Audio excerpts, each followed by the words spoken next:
Joint ফ্যামিলির হাজারটা অসুবিধার মধ্যে একটা সুবিধা হচ্ছে অনেক বিয়ের দাওয়াত পাওয়া যায়। যেমন এটা হচ্ছে ছোটো মার বোনের ছেলে অর্থাৎ চৌপিকদার বৌভাতে গিয়েছিলাম কালকে। আর প্রথমেই তো ঢুকে দেখলাম বর আর বউকে তারা ছবি তুলতে অনেকটা ব্যস্ত ছিল, তাদের সুন্দরও লাগছিল অনেক। তারপর আমরা কফি টফি নিয়ে বসে পড়লাম আমি আর রাঙা দিয়া, তার মধ্যে দেখলাম সামায়া রায়নাকে। আর তারপর দেখলাম এই শান্তিপ্রিয়ার এই বড় ঝুমারটা, ভালো এটা নিচে সামনে দাঁড়িয়ে তো একটু ছবি তোলা যেতেই পারে, বাট ভিডিও করতে পারছি ছবি তুলতে পারিনি কারণ পেছন থেকে বারবার কেউ না কেউ আসছিলো।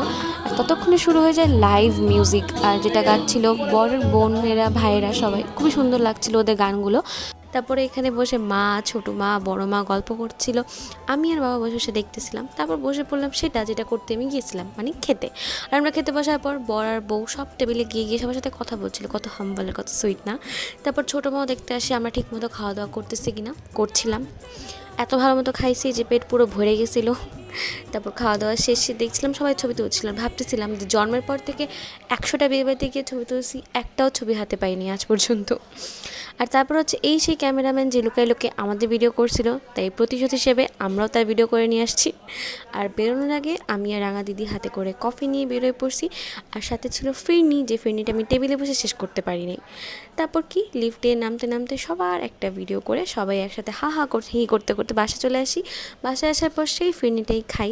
আর এই তো দম্পতিকে অনেক অনেক ভালোবাসা, শুভেচ্ছা।